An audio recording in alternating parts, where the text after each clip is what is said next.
You're listening to the Spark Radio Network, Internet radio like you've never heard before. Innovation, creativity, and imagination are all said to begin with a spark. So fasten your seatbelt and take the ride of your life and listen for the spark. You are listening to KLRN Radio, where liberty and reason still reign. Hey, this is John Preston, Marine Combat Veteran and Pacific Records recording artist. Just reaching out to have you check out our new album, Battle Cry, Songs of America's Heroes, an album featuring phenomenal other combat veteran artists like Scott Brown of the Scooter Brown Band, Ryan Weaver, Rowdy Johnson, just an incredible mix of people. This is all veterans telling our stories and our lives, and we're giving 100% of our proceeds to the Valkyrie Initiative to help veterans and first responders integrate back into society. I myself have battled with post-traumatic stress for many years and lost my own brother, a Marine Corps veteran, to suicide. I ask that you step with us and make this happen. We are in pre-order right now and release on March 17th. Go to iTunes, go to Amazon, buy. We plan on making the charts and making it at a very high level, and your support right now makes a difference. This is the release of my new song, Superman Falls, which is actually about the loss of my own brother, which happened last year, and I would love for everyone to check it out, to listen, and hopefully it'll make a difference in many lives. If you're 85 or younger, would you like peace of mind and comfort for your family? We're Final Expense Direct with an urgent message for you. The average funeral today costs over $8,000, but the most you'll get from government benefits is $255. How will your family pay the difference? We can help. Our senior plans start as low as just $1 a day and pay up to $30,000 for a funeral and other final expenses. Peace of mind is easy. There's no medical exam. You'll have lifetime coverage, and your plan can't be canceled as long as you pay your premiums. Call now for free information about our senior plans. Answer a few simple questions and receive approval right on the phone. Plus, call right now and we'll give you a discount prescription card for free. Call 800-553-8687. That's 800-553-8687. Again, 800-553-8687. 687.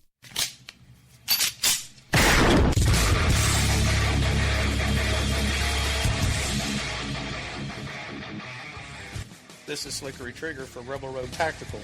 With proper care and feeding, your pistol will be ready when you need it. There to save your life. Shouldn't your gear be that good? Whether you need a holster for comfortable everyday carry or a tough-as-nails holster for your next training course, Rebel Road Tactical has what you need. Check us out on the web at rebelroadtactical.com.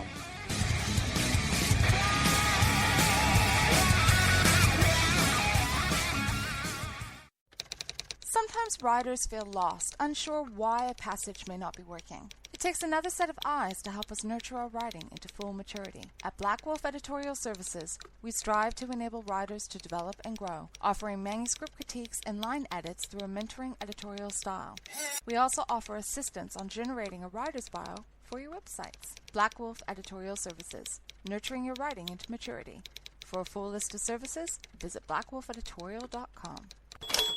Here's George Foreman with InventHelp. Hi, I'm George Foreman. Do you have an idea for a new product or invention? People ask me all the time, George, how do I get my idea in front of companies? How do I get a patent? What do I do next? Do you have the same questions? I'll tell you like I'll tell them all. Call my friends at InventHelp. Call InventHelp today for free information. InventHelp has been helping inventors for more than 30 years and has sales offices nationwide. InventHelp can submit your invention to companies who are interested in receiving new ideas. If you have an idea and want to try to patent it and submit it to companies, you should call InventHelp today for free information. Listen, I can't guarantee a company will be interested in your idea, but I believe every inventor deserves the opportunity to step into the ring and take their best shot. Put InventHelp in your corner. Get your free inventor's information. Call 1-800-353-6490. That's 1-800-353-6490. Again, 1-800-353-6490.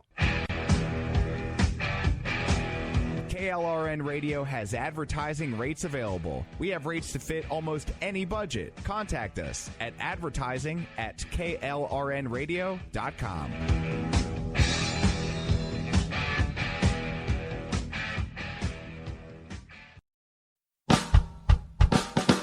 You're listening to the Spark Radio Network, Internet radio like you've never heard before. Innovation, creativity, and imagination are all said to begin with a spark. So fasten your seatbelt and take the ride of your life and listen for the spark. You are listening to KLRN Radio, where liberty and reason still reign. My name is Jessie. I'm a United States Special Forces widow. This gives me a unique perspective on the world around us. If you're willing to listen, I'll tell you how I see it, and I won't pull any punches. This is my POV, which stands for Point of View.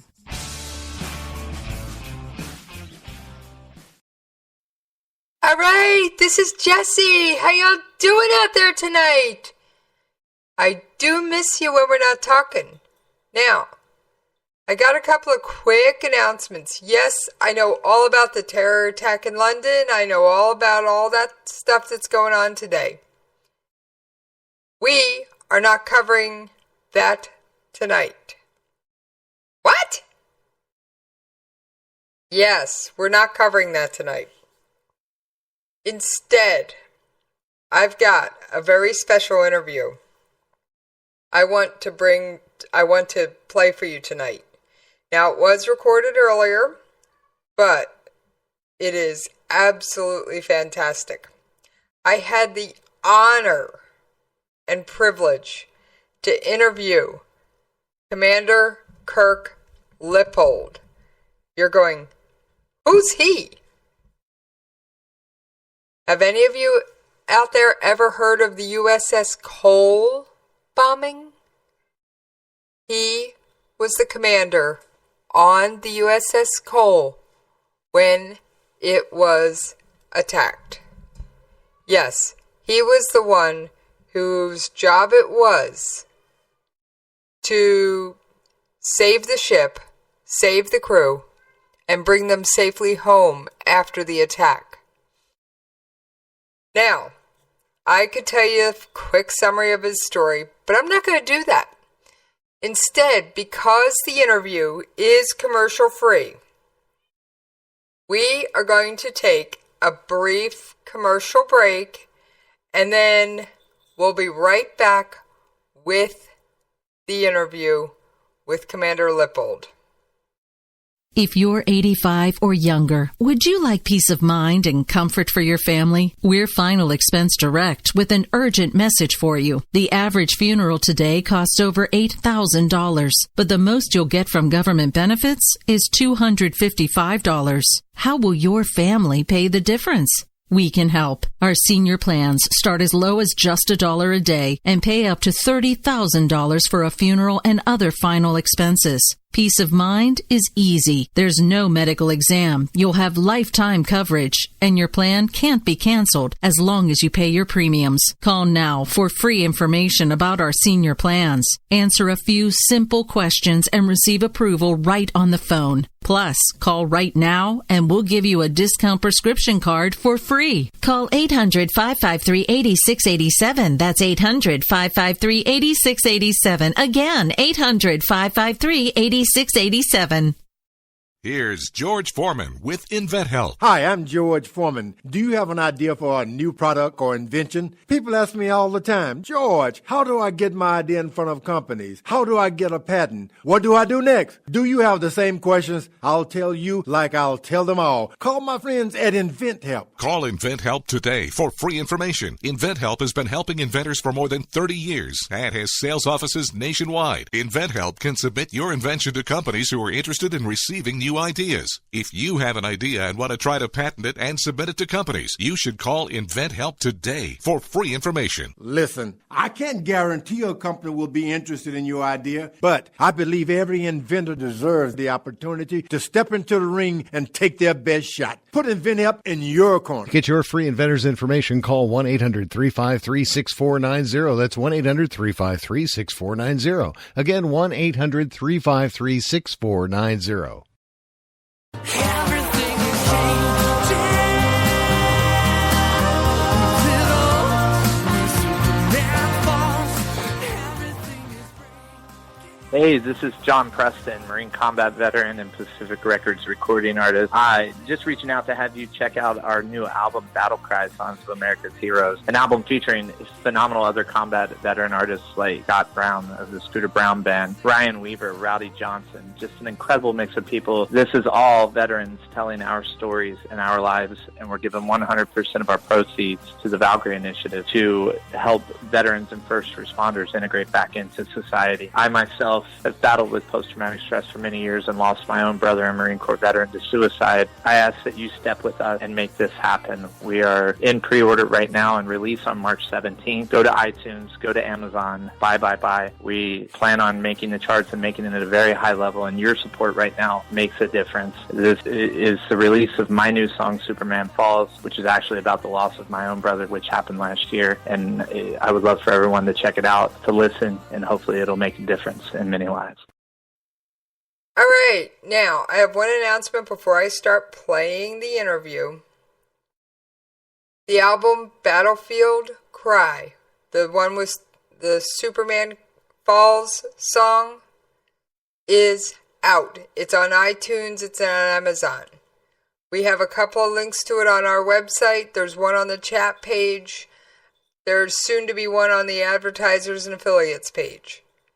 So I encourage you, please support the Valkyrie Initiative through your purchase.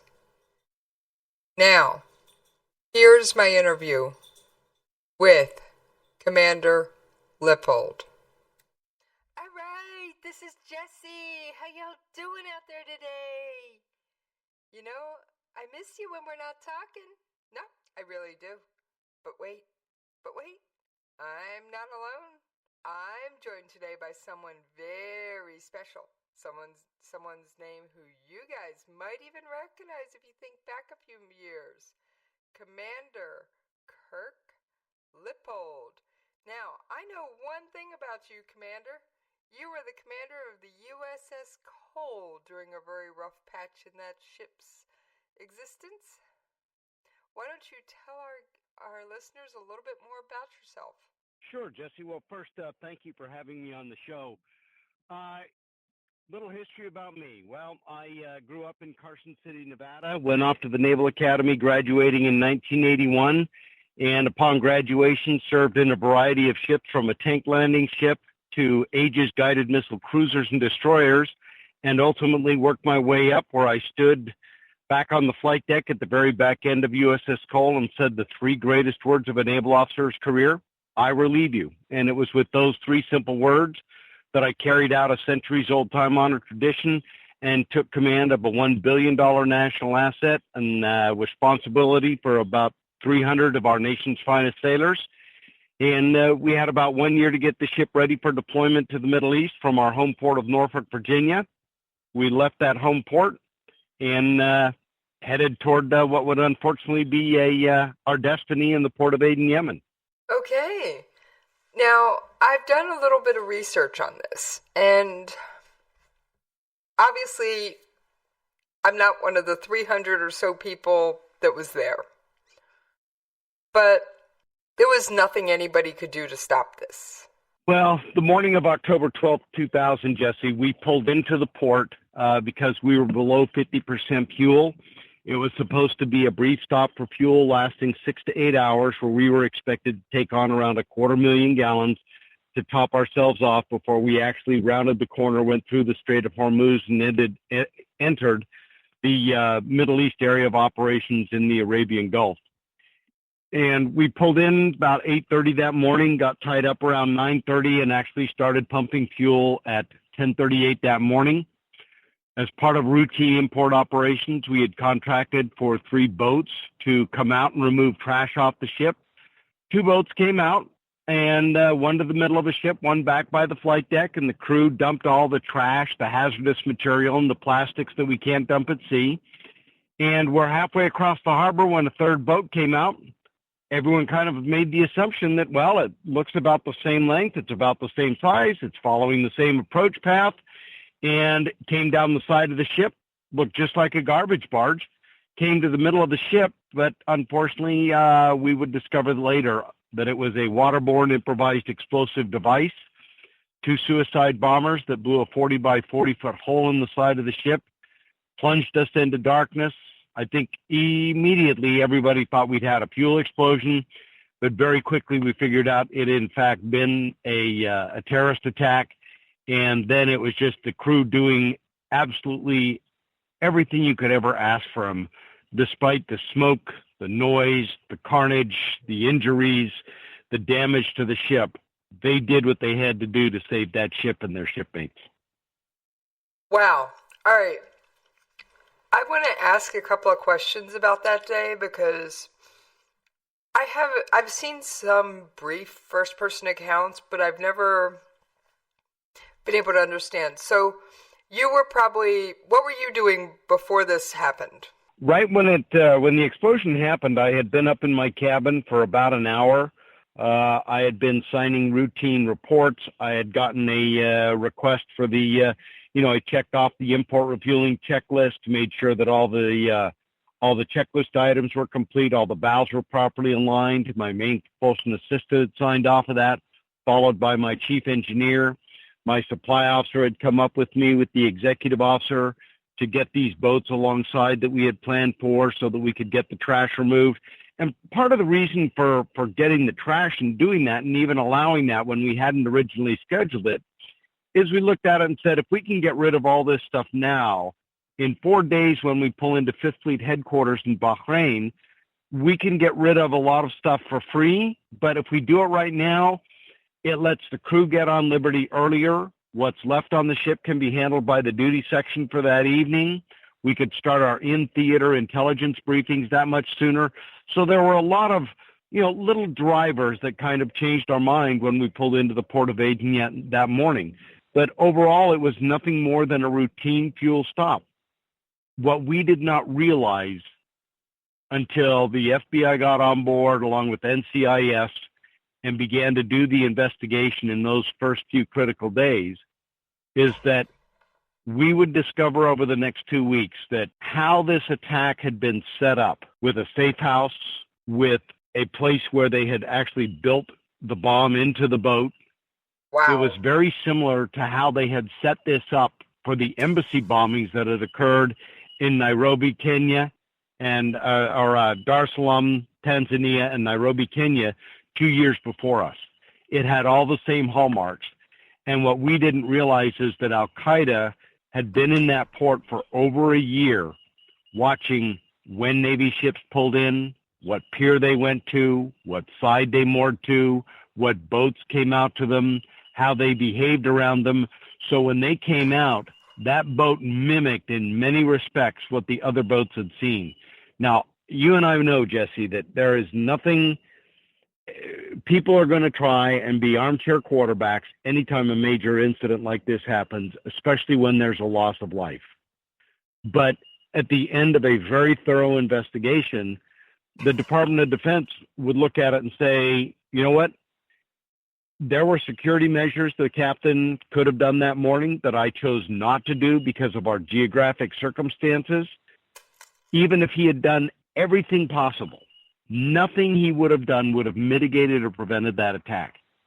So, I'll always bear the burden. There was one accountable officer that morning, and that was me as the commanding officer.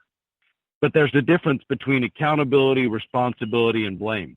I will always live with the fact that 17 sailors died on my watch, that 37 were wounded on my watch.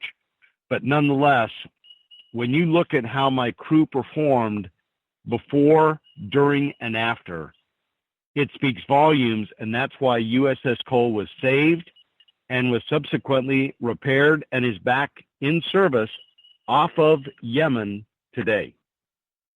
Wow. So I know you gave the big brushstroke overview. So you're sitting in your office doing paperwork. You said you were plunged into darkness, so I'm guessing the lights went out when this happened. They did. When the explosion hit, three things happened. First one was initially sitting there, all the power failed. It was complete darkness where I was. And emergency lights came on. I literally came up in the brace position, grabbing the underside of my desk as everything popped up and slammed back down The bulkheads were going like a wave, in and out. Ceiling tiles popped out. Coffee and water spilled on the carpet in my cabin. But when I could let go, I finally went to the door of my cabin. I looked down the passageway or hallway. There was 2 emergency lights, one by my door and one halfway down the passageway. And suddenly at the far end, this gray cloud comes around the corner. It rolls toward me, and then it silently washes over me. You could smell the dust. You could smell the fuel. But there was also this acrid metallic tang that settled in the back of my mouth, and I didn't know what it was. A young officer who lived in the stateroom right behind my cabin came out, grabbed the door jamb, looks at me wide-eyed, no panic, and using good sailor-like language asked me, what the F was that? Then it was like a light went off, and he looks at me and he says, fuel. And he takes off into that gray cloud, headed toward what could be the danger, to see what he could go find out. I took one step out of my cabin to follow him and stopped. We had pulled the ship in, turned it around, and moored it starboard side or right side to a pier out in the middle of the harbor. When the explosion had gone off, the ship had been violently thrust up into the right. So within seconds, I very quickly knew that it had been an attack. Because if it had been a fuel explosion being next to the pier, I should have been shoved left. Thrust up into the right, the only thing on the left side of the ship was open harbor water, so instinctively I knew something had come alongside and detonated. I went back into my cabin, unlocked the safe where I kept the keys to all the ship's weapon systems, the gun, the torpedoes, the missiles. Jesse, I pulled out a 9mm pistol, loaded it, chambered around, decocked it, grabbed 2 clips of ammunition, took a deep breath, ran down outside to the middle of the ship. One of the things that had happened in all of this as I stood there looking toward the back of the ship, and I didn't know it at the time, is that the announcing system for the ship, or what we call the 1MC, had failed. Wow. The backup system for it and for those that failed. Don't know, the 1MC is your main communication system on the ship. Absolutely, in an emergency, and the battery backup for it failed. So there was no way to tell the crew what had happened, where to go, or what to do. So that was the circumstances we were in right there. I'm sitting there holding a 9mm, and all I could think to myself was, well, you need to get to the port side and see how bad the damage is. And the port side was where the explosion. Go ahead. The port side's the left side where the explosion was. Correct. Okay. And as I took a deep breath to go head out to the left side, knowing what might be my destiny, all I could think of was if you see someone that doesn't belong on here, you make them duck first and don't leave an empty round in the chamber. Well, fortunately, when I continue. Go ahead. I would continue. All I could think when I got out to the port side, the first person I actually saw was my chief gunner's mate, who was responding with his security teams to reestablish the defensive perimeter around the ship. He's got his flak vest, his helmet, M14. We look over the side. We make a damage assessment on the spot. We determine that it was, in fact, a suicide boat. There were little pieces of boat and bomber all over the top side of the ship. I told him, don't allow anyone alongside. I went up to the bridge. My operations officer and navigator were there. I contacted the Yemenese port authorities and asked them to do 3 things. Freeze all harbor movements since we didn't know where the attack had come from. Notify local hospitals and send boats out to us to get the wounded off. And the Yemenis agreed to do all of those things. At that point, though, the ship is in trouble. It is listing or leaning 5.5 degrees to port and down 1 degree by the bow. I mean, you could literally feel our ship sinking beneath our feet. Now, how bad is 5.5 degrees for those who don't know? It's huge. On a ship like that, of that size, 505 feet, 8,400 tons, that is a huge difference. I mean, you can literally feel it. And in some of the earlier pictures you can find on the internet, you can still see the ship listing to port because of the hole in the side. Now, I do have a question for you. And first of all, you are talking to a concealed carry carrier who happens to carry a 9mm. Yep. So, and I was taught to shoot by someone in the Navy. My cousin was United States Navy. Good on him. he was one of those, I affectionately call them crazy Navy lunatics. One of those that come out of Seal Beach, Coronado, California. Yep. You know exactly what I'm saying. And for my listeners who may not understand, I know I've said this on the air before, but I'll say it again. My cousin was a United States Navy SEAL. Good man, and thank you for his service. Oh, he did what he loved. And I say did because he is no longer with us. I'm sorry to hear that. He died doing what he loved. Well, that counts. And I wouldn't, as much as I miss him for my own interactions, I know he wouldn't have had it any other way. So you're sitting there, you have no way of communicating, you've got all this chaos going on, the ship is literally trying to sink out from under your feet. What do you do?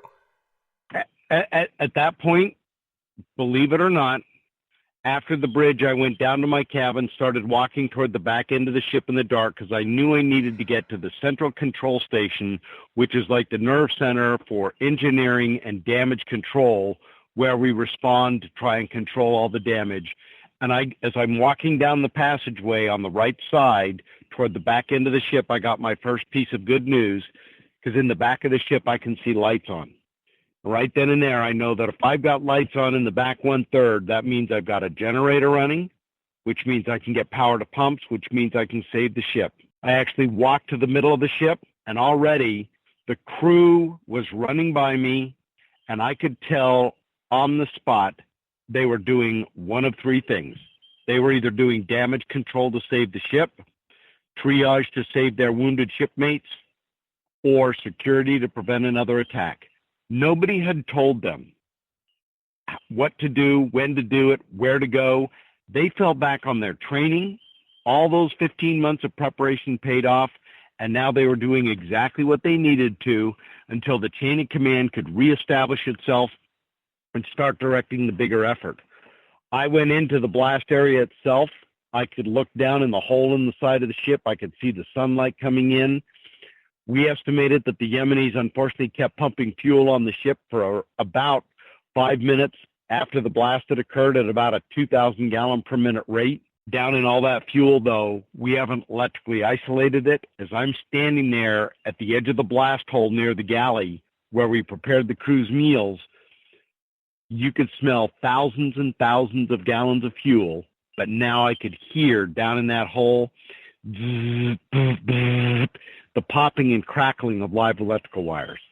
And I'm thinking, not only have we had a devastating explosion, now I'm going to have a major fire on my hands.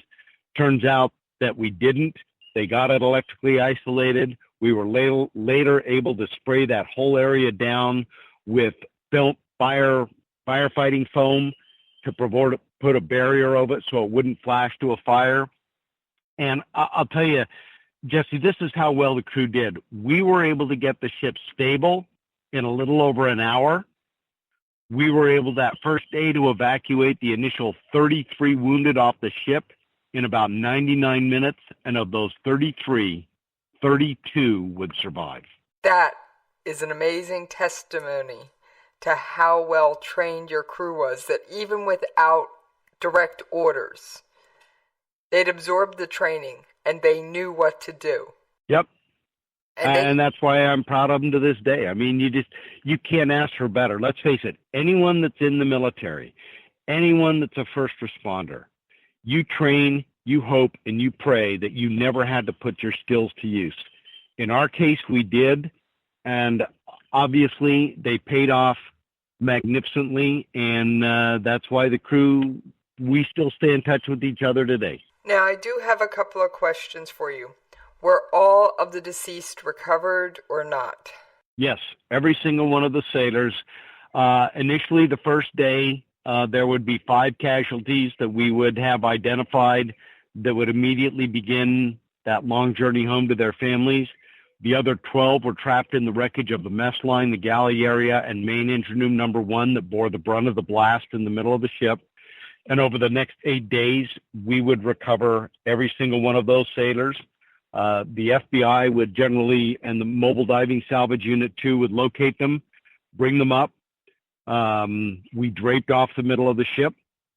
I did not want the crew to be exposed to what they might see, so consequently, the only person that did identifications with the FBI and NCIS was me. And at the end of that, we would drape their bodies with a flag, and we would hold a departure honor ceremony where we would assemble the crew on the flight deck. We would call them to attention and render a hand salute, and we would walk the body down onto the pier to a boat. It would be escorted ashore by U.S. Marines and remain under Marine guard all the way through their trip back to the United States. Leave no man behind. Absolutely not. Well, it sounds like your crew was able to fulfill both saving the ship and the very distinct military tradition and what I believe is drilled into every member of the United States Armed Forces. Leave no man behind. And I don't know if you've read my bio. I am a Special Forces widow. Now, I do my show under a pseudonym because my information has been put out by ISIS or Daesh. Take your pick for what you call them. Not once. Whatever pisses them off most, so Daesh works just fine. That's actually the term I usually use on air. Yep. So my information has been put out by them not once but twice. So I do my show under a pseudonym. But I will say that I know all about that dignified transfer. I have received the knock not once, but twice. And that's something I don't know that I've shared on air before. When I was 19, the first time when I was 19 and a half, I didn't know this, but my cousin had listed me as next of kin because his parents had predeceased him in a private plane crash. And the day I turned 18, he made me his next of kin. Because, quite frankly, he and my mother didn't get along. He and I were best of friends. So my first knock was at age 19 and a half. The second one was over a decade later. So I am the proud keeper of not one, but 2 casket flags. Well, that is a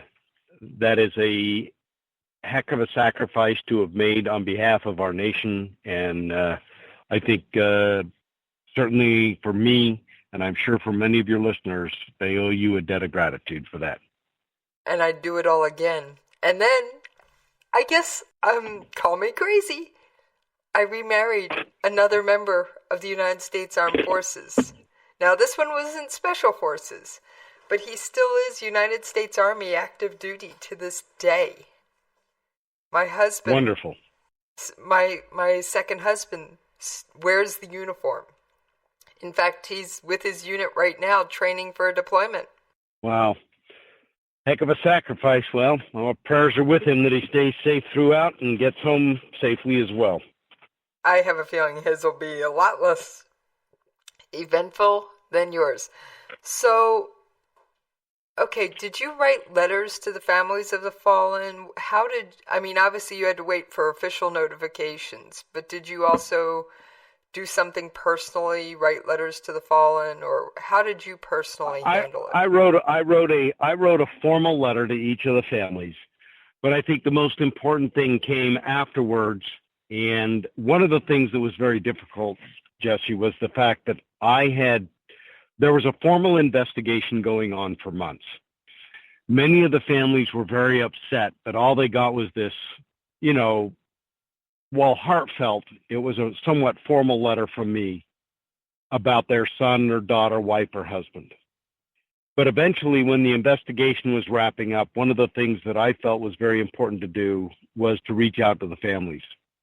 And of course, like any large bureaucracy, the easy answer at first is always no. So when I approached the Navy about going and visiting with each of the family members who'd lost a loved one, they said no.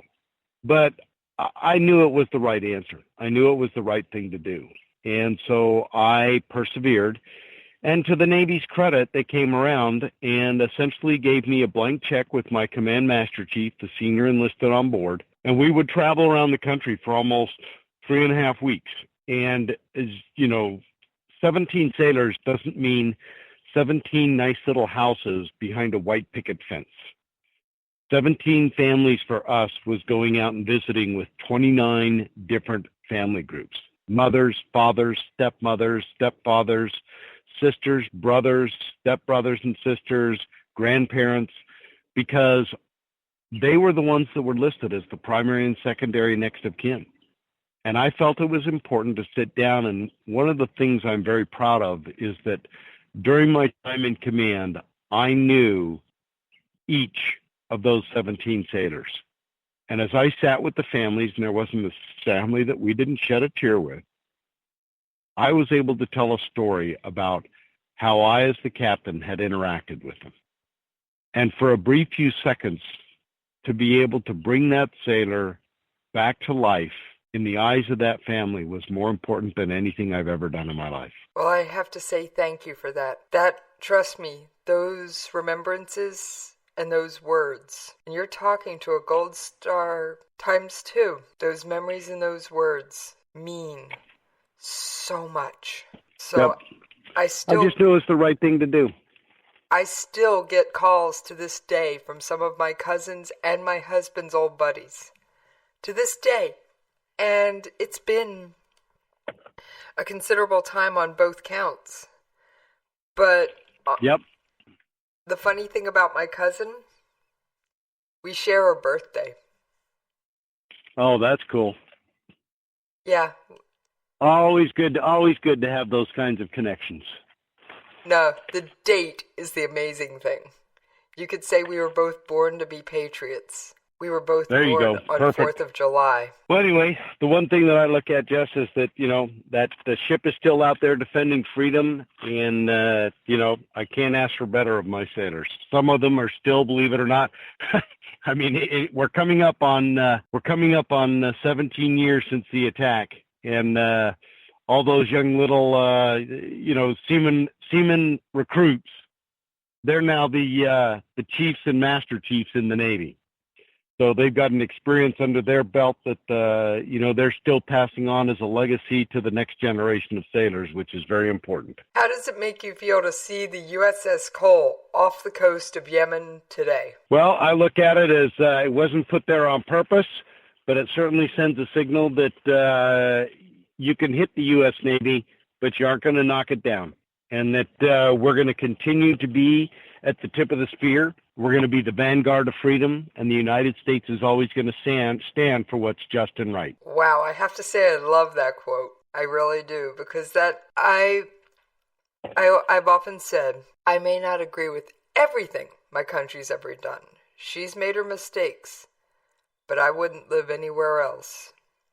And I will. Yep, exactly right. And I love my country with all my heart. So when you finally got out of the Navy, all the investigations were over, all the hubbub. What did you do with your life? What did you do that first week or two out of the Navy? Was it just one of those, I'm going to take a week and sleep? Or was it, I already know what my next mission is? I didn't get out of the Navy for another 7 years after the attack. I mean, I didn't retire till June 2007, and the attack was in October 2000. So for me, it was like anyone else that I think retires. I mean, you kind of know it's not a job for life. It's not designed to be. And when you retire, you're very proud to have served your nation, and you're going to get a check every month from the government, but then you go find real work. And I chose to get out and keep speaking to the American public in the business world about the importance of leadership, about the need for crisis management and thinking things through before the crisis happened, not during and after it. So that's principally what I do, is lecture on those subjects, because obviously leadership is a timeless topic, and I still do it today and absolutely love it. So you are essentially, you can't be fired because you work for yourself. That's true. If I get fired, it's because, I've decided it's time to hang up my spurs for good and go enjoy green pastures and enjoy the sunrise and the sunset. But I'm far, far from that right now, because, I love what I do.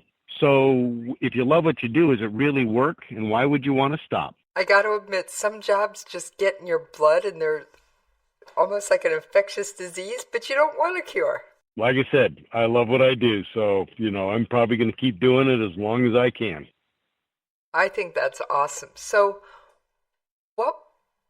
I know you say you're still proud of your crew to this day, and those of you who are serving on the Cole during that fateful day still keep in touch.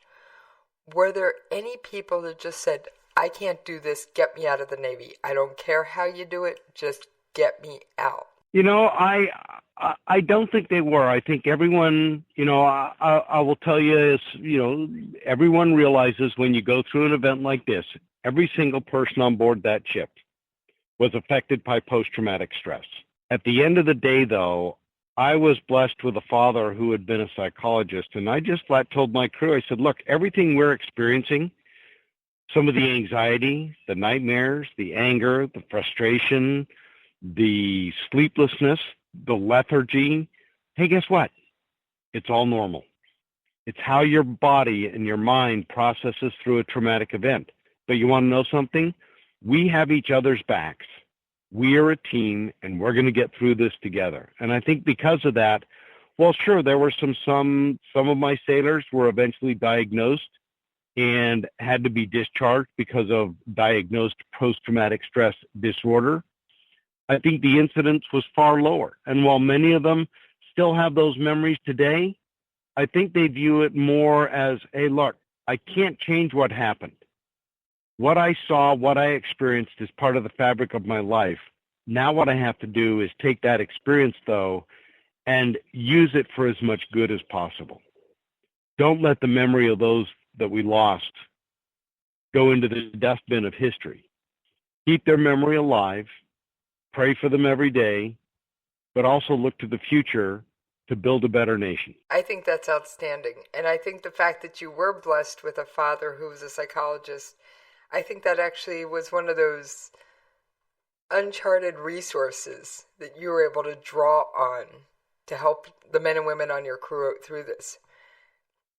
Now, for those of my listeners who are just kind of going, so how does this relate to today?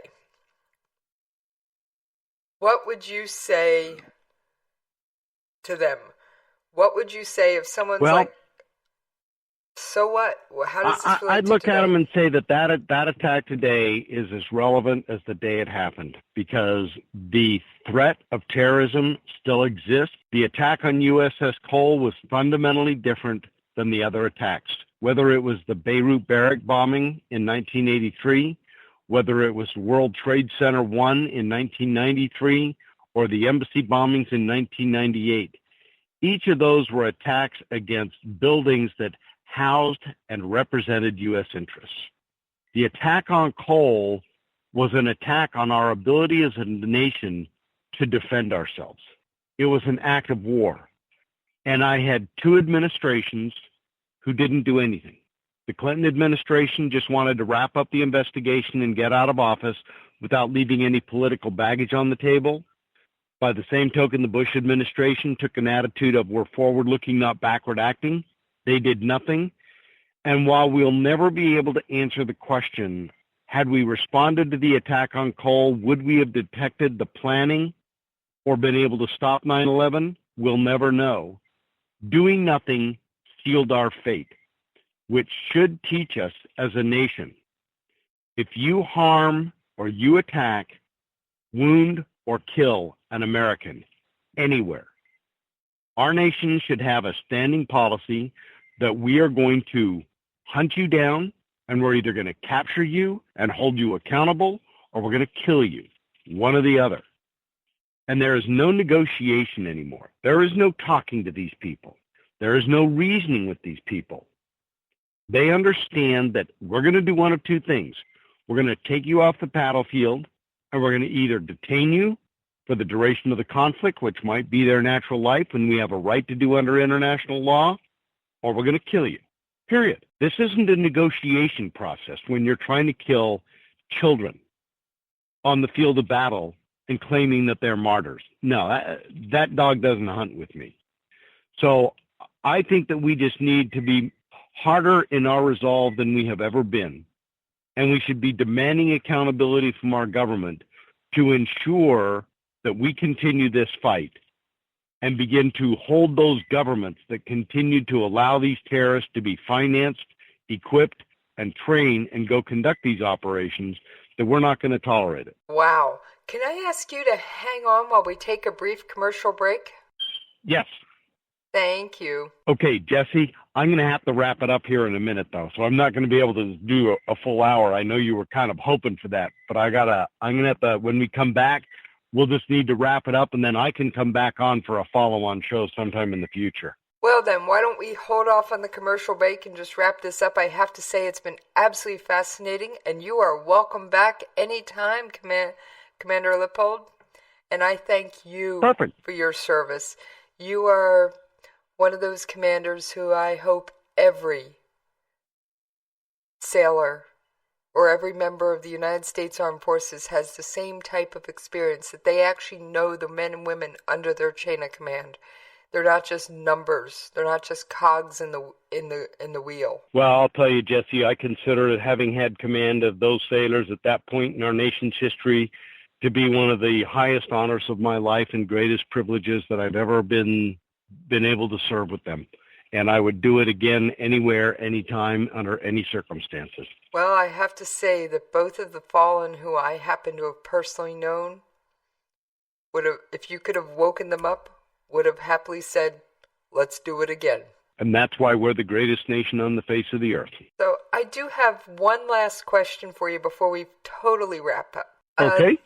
The United States Special Forces, and I think he was Army, but don't quote me, that was killed under Trump. There's only been one that's made the news. Right. People are saying, oh, his life was in vain. This happened. It shouldn't have happened. And my response to that has been, that man wouldn't, if you could wake him up and talk to him, that man would not feel like he gave his life in vain.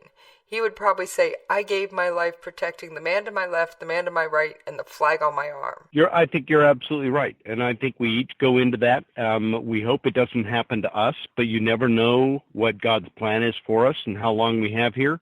So you wake up every day and you do your duty to the best of your ability. And they, according to news reports, and of course I'm going off just what's been published in the news. I do have a little bit of inside baseball given my past, but I never share that on air.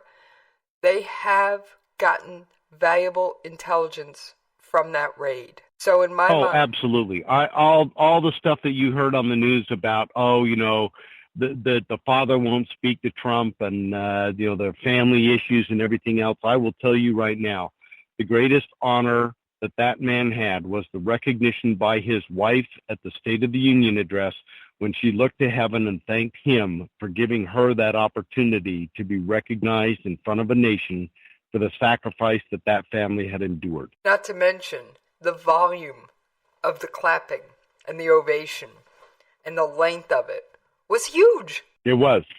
And shame on those couple people that chose not to stand. It speaks volumes about them as human beings. So I'm glad to know that we're on the same page. That man did not die in vain. Nope, he certainly did not. Well, any parting thoughts or comments? The only thing I'd say is thank you to all of your listeners out there, because you are truly the ones that make a difference. And it is because of your support that those young men and women can choose what I call a life of consequence to serve our nation and go out there and do it, because the people that support them are the ones that stay back here at home and help the families get through those difficult times, whether they come home safely or whether they go and make the ultimate sacrifice for our nation. It's your listeners who make us the greatest nation on the face of the earth. Well, thank you. And at the end of every interview on our station here at KLRN Radio, we always offer guests the chance to give out their social media or other contact information that they'd like to share. Easily. I actually have a website, Jesse. It's just www.kirklippold.com, just like my name, KirkLippold.com. You can see my website, or you can Google me. Kind of terrible when you Google yourself and there's tens of thousands of entries on it. But the only other thing that I would tell people is that if they really want to learn about the story of the attack on USS Cole, I wrote a book. It is called Front Burner, Al-Qaeda's Attack on the USS Cole, and it's available at Barnes & Noble or Amazon.com. And I would encourage your readers to get a copy and go through it, because it's a brutally honest account. There were no holds barred, and I tell about the decisions I made that were right and the mistakes that I made while I was in command and during those trying 17 days we were in port. But it's a real lesson in, hey, when you do something wrong, how do you recover from it? Pick yourselves up by your bootstraps and keep marching forward. So, again, thank you for letting me get that out to your listeners. Anytime, Commander. And I have to say that you are not only welcome back on this show, I will put a link to that book I'll make sure a link to that book gets somewhere on the KLRN radio website. In fact, I will put it under the advertisers and affiliates section. I happen to be double as... Well, thank you. I happen to double as webmaster, so I know where it's going to land. Certain advantages. I wear a couple of hats. What can I say? Well, I thank you so much for being a guest, and I can't wait till we have you back. Sounds good. Looking forward to it, and we'll be in touch. Thank you to all your listeners.